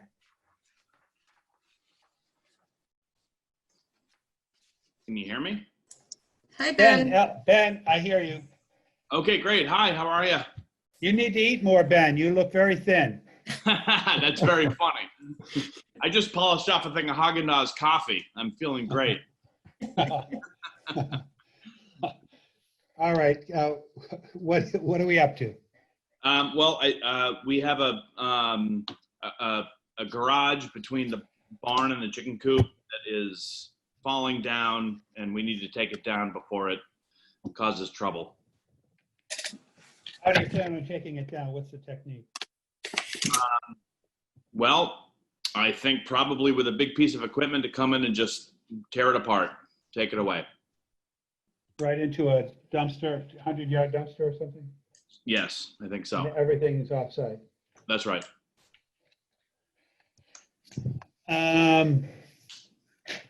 Seems pretty straightforward to me. Any questions from the commission on this? No. Lynn? Staff? Public? Anything from the public on this? Wait a couple of minutes here. Can you guys see me? Actually, Ben, no, it looks like you're. We see a like, seedling. yeah, you're a seedling. It's springtime. I get it. Oh. You're young at heart. That's why. That's right. Well, thank you. I appreciate that. All right. There's no public comment, so we need a motion, negative determination of applicability. Would somebody please make a motion? I appreciate it. Judy, you're doing a great job. Okay, I make a motion to issue a negative determination of applicability number 3 with the following condition. Pre-construction meeting will be held on site before demolition begins. Disturbed areas to be loamed and seeded, and a letter to be submitted to the NRC when the work is completed. And this is for 54 Westford Road, file number 20-5. Do I have a second? Second. Thank you, Ed. All those in favor, Nick? Aye. Lynn? Aye. Judy? Aye. Ed? Aye. And I'm aye as well. Thank you. Thank you very much. Thank you, Ben. Thanks, guys. Appreciate it. Be well. Yeah. Moving along to 27 Comiford Road, DEP file number 1371506. And this is just an amendment, I believe, of that order. Who's here to discuss this? Chris and Caroline Mahoney, owners of 27 Comiford Road. So, Greg, I'm here. can you hear me? Yes. So I have lost the meeting. If you can just give me 1 second. I am not seeing any of you. If you give me 1 second. I apologize. I had the same thing happen earlier. Did you have to log in and log back out? Yep. It's interesting because we can see you. Yeah. Yeah. No, really, we can see you. Yeah. I think Lynn did disappear. Yeah. I just got booted out. So I just logged off and came back in. So I'm a little afraid that if I quit the meeting, that everybody else is going to have to log back in. Is everybody comfortable doing that in the event that? Well, what prevents you from just staying we can see you. You can't see us, so what? I'm not able to share the documents. I couldn't get the last document up because I'm not able to get to my share screen. All right, I guess you're concerned that if you, Yeah. being the host. Delia, this happened the other day on another Zoom call I was on, and the host, hopefully it worked this time, was able to, she got same problem. She logged out and was able to get back in, and we all Okay. remained in it. So hopefully it'll work for you too. Okay, so I'm going to try that and just, Fingers crossed. I think the next application is very straightforward, and Yeah. applicants want to just unmute themselves and carry on. I'll come back in a moment. Yeah, Carolyn and Chris, just how'd you get here? You want to change the overhang. Just quickly discuss that for us, would you? Yeah, sure. It was just a request to amend the order of conditions for a project that was approved in February.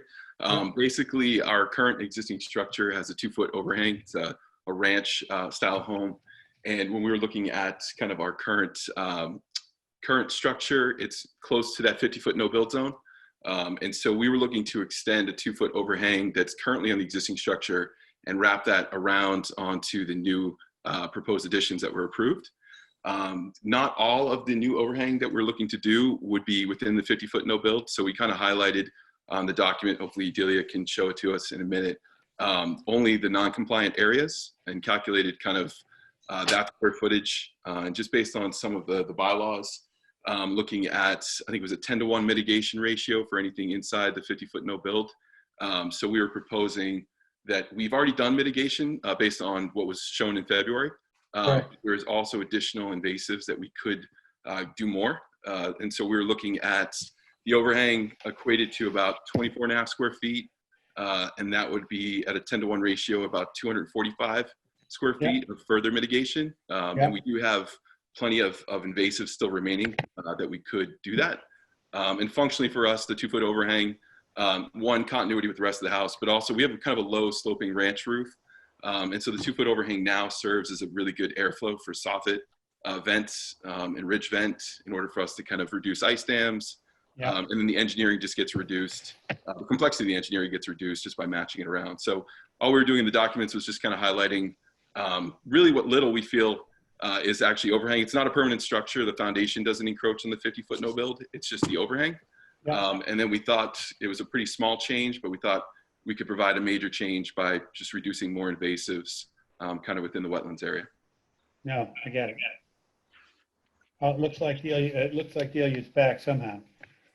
Yeah, so what you see here in the darker green section is the area identified as invasives that we have removed. I would say if I'm just transparency, we're probably about 50% there. We were able to remove the current invasives, but we haven't done any new plantings yet. So start our video. Sorry if you can see us now. Yeah, so it's a good time to finish the Exactly. additional, before you go. And the hashed green areas were additional invasive that was identified by B&C Associates. We only cleared the dark green based on the project scope as of February, but we were just kind of highlighting that there's more there to take in order to be compliant.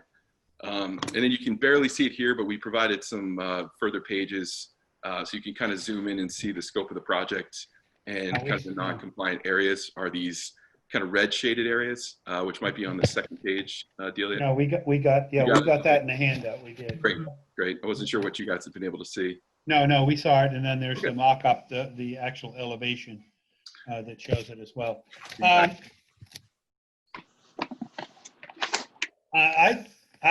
mean, this is a pretty minor mod, it seems to me. What does Lynn, you look like you have a question. Yeah, I just wanted to get on the record that they did submit a waiver that looks quite sufficient. Oh, that's true. That's, by the way, remarkable. That was a very good, pretty expensive way. It's a model. It is the model. Nice job. Yeah, we're kind of designers by background, so we're visual people. So we for ourselves, let alone for you guys too. No, I got it. No, that is a good waiver. Yeah, you guys did a great job with that and the plans. Any other thoughts from the commission? Public, anybody have any input? If so, please come forward and make yourself known. We'll just vamp here for a second.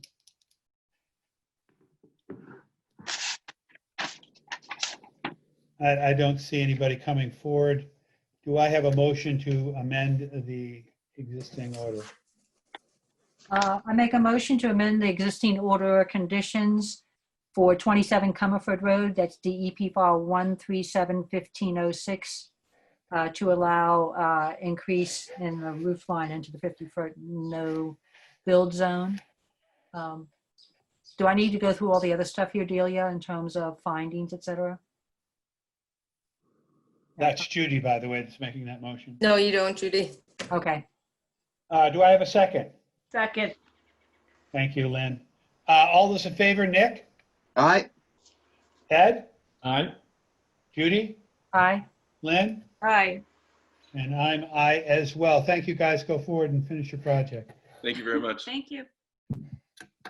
We've got an extension request for Silva Hill, 22A and 25A Silva Hill Road, DEP file number 137106. We discussed this a little bit earlier this evening. They're Anybody just have any? a one-year extension because they knew that they would not be likely to get this permit that they're currently applying for before their current one expires. So they just want to. They just want to cover their base and have a Mhm. overlap. Yep. Anybody have any problems with that? Anybody in the public have any thoughts in that regard? Seeing none, I think, could somebody please give me a motion to extend? Yeah, this is Lynn. I'll move that we extend for 1 year the permit for DEP file number 137106, 22A and 25A Silver Hill Road. Thank you. Do I have a second? Second. Nick seconded it. All those in favor, Ed, Aye. Nick, Aye. Judy, Aye. Lynn, Aye. and I'm I as well. Moving along to another extension request, 79 Comiford, DEP file number 1371394. So this is another one-year extension request. The Dimics have had some work done on they're experiencing some issues with drainage that they need to resolve within resource areas. And so the permit is expiring this month and they would like to extend that so that they have the ability to fix their drainage issues that were caused by basically compaction of construction equipment for the project. I have no questions about that. Anybody else have any thoughts on that? Anybody in the public have any thoughts on that?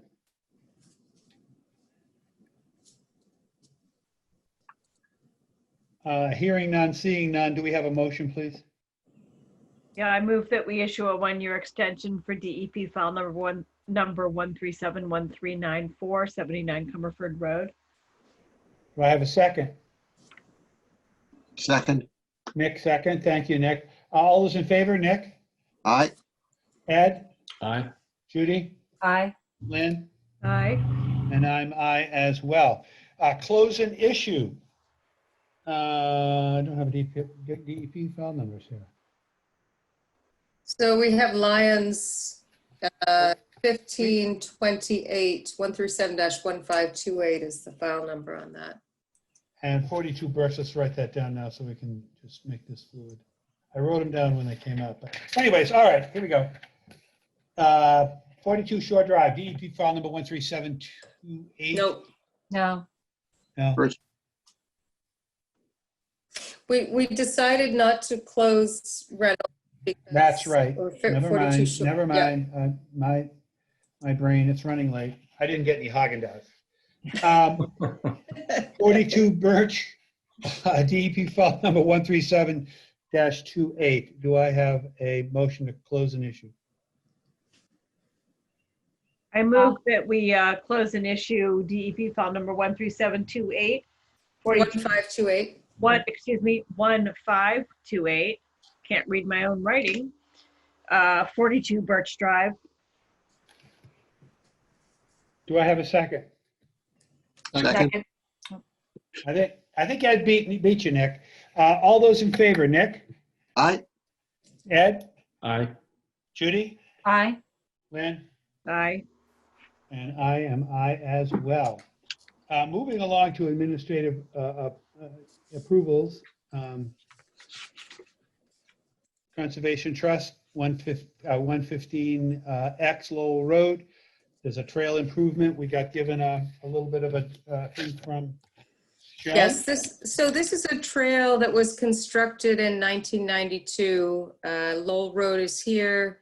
This is the trail that comes in, and there's an existing boardwalk here that is just, it's 30 plus years old, and so we're almost 30 plus years old, and it's just in need of and replacement. And similar to what we do with our trails, the Land Trust is looking just to put in a plank, so a double plank boardwalk that's on half round logs. So the logs are cut in half. The flat portion is what the boardwalk will sit on.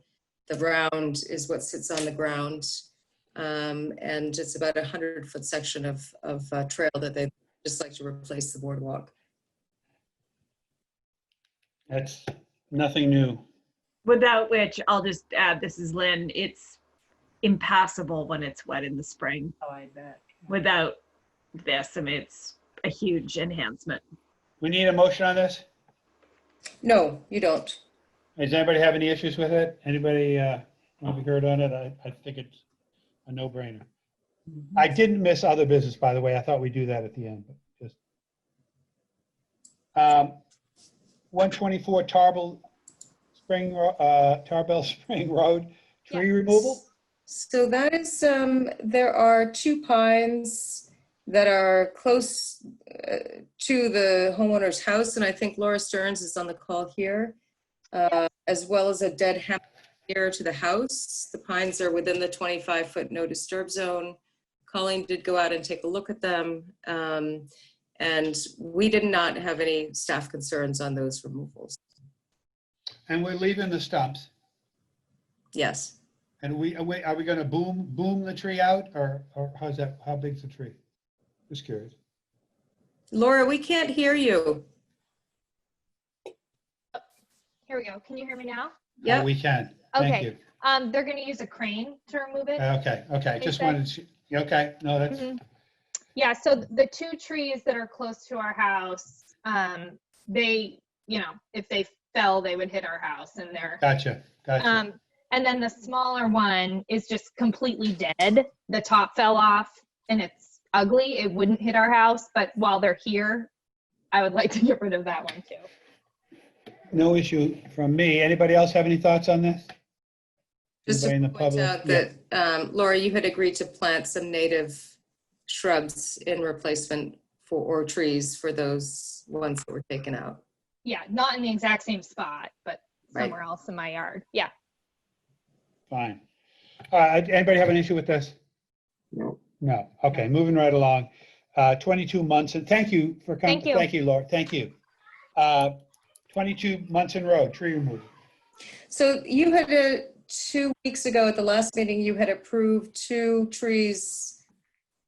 Again, I believe there are pines to be removed here, and the arborist has identified a broken blue spruce that they would also like to remove, and they're willing to replace with native shrubs. Anybody have any issues? No. No. I think we're fine with those, so all 3 of those are no problem. Other business. This did come up, the draft climate change action plan did come up at the chair breakfast. And they want feedback as much as possible. But go ahead, Delia, did you want to talk about this at all? So Kate Hanley with the Sustainability Division got a grant to prepare this climate action plan. She's been working on it in concert with town staff and members of the public. She's held the Sustainability Fair last fall, and she's also been, holding a number of public forums and other venues. So the consultant pulled this together, and I think she's done a really nice job with it. I had some initial comments a few months ago. Those were incorporated. I think what you're looking at is a, nice sort of plan work for moving forward. And, any comments, like you said, Greg, any comments that people have are welcome to, get. Yeah, exactly. And, get them in as soon as possible, because they are working on this as we speak and want to finalize it. The only thought, and I mentioned it to Delia, and I don't know the answer to this, and if somebody knows the answer, please get to me, let me know, is that this is all based on electricity and using electricity, renewably charged or created. So we have get away from fossil fuels. That what I don't know, and I guess I'll ask it as a question to Kate, is we buy that energy specifically and buy the tax credits that the government issues, and that allows us to say that we have clean energy that we get our electricity from. Is that something that everyone in the country is going to be, is there a plan so that all electrical energy is going to be clean energy? Or are we a privileged community with money and a private electrical company that gets to do this, and we're really kind of not necessarily benefiting anybody other than the people that are generating that clean energy? And I don't mean that isn't helpful. I mean, it just makes me feel like, okay, Maynard doesn't have that, and they don't have their own electric company. So I'm going to ask that question. I don't know if anybody knows the answer to that. Let me say something about it. I was on the Climate Action Advisory Board for a while. I thought so. The intent, given the lack of leadership from levels above us, the intent here really is for many communities to provide some leadership. And so, yeah, we're providing leadership because we're able to provide leadership. I think that's the curt answer. So it is somewhat, that's the foothold that we have for saying that we're going to be clean by a certain date. It doesn't mean that electricity, broadly speaking, in the country is going to be fossil free at all.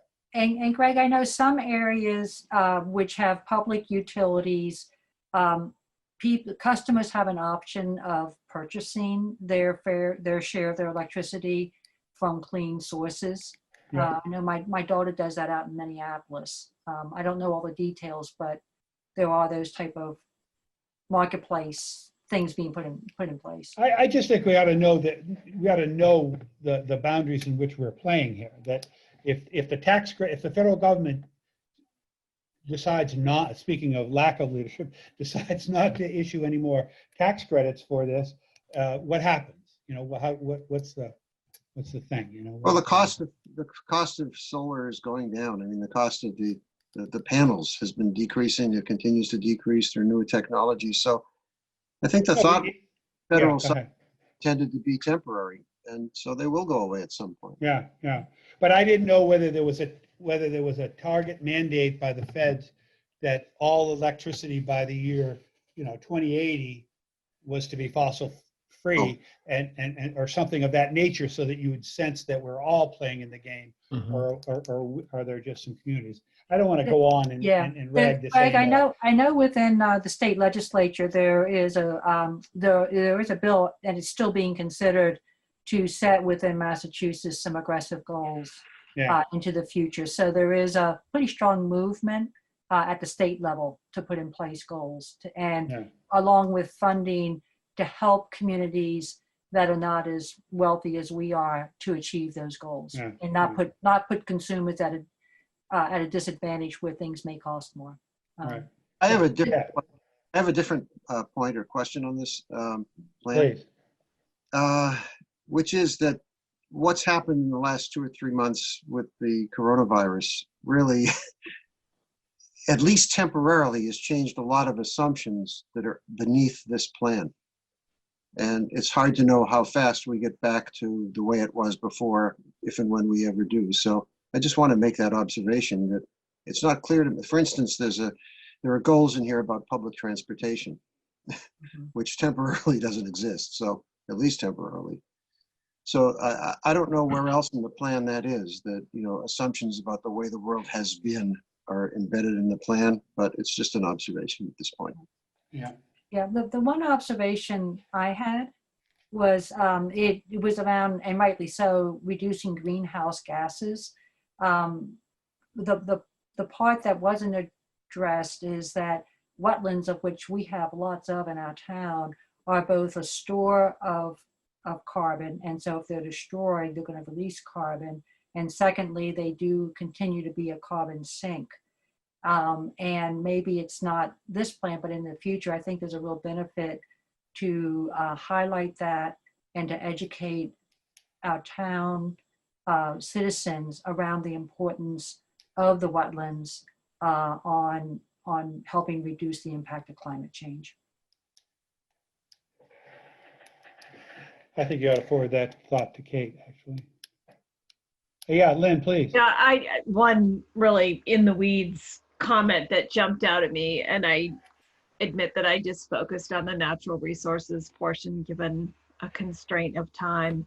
But there's a statement, I think it's on page 31, about 30% of Concord's open space is protected from development. And I didn't understand if that meant that, you know, 30% of Concord's sort of land area is permanently protected open space, or that 30% is protected because it's otherwise undevelopable because it's wetlands or rivers, or that it just seemed that that statement needed a better context.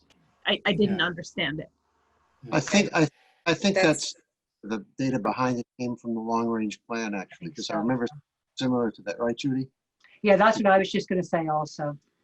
It was when they looked at who owned the land and how much was protected open space between the town of Concord and other entities, including the federal government, state government. There was land that would not be built on because it was owned and protected.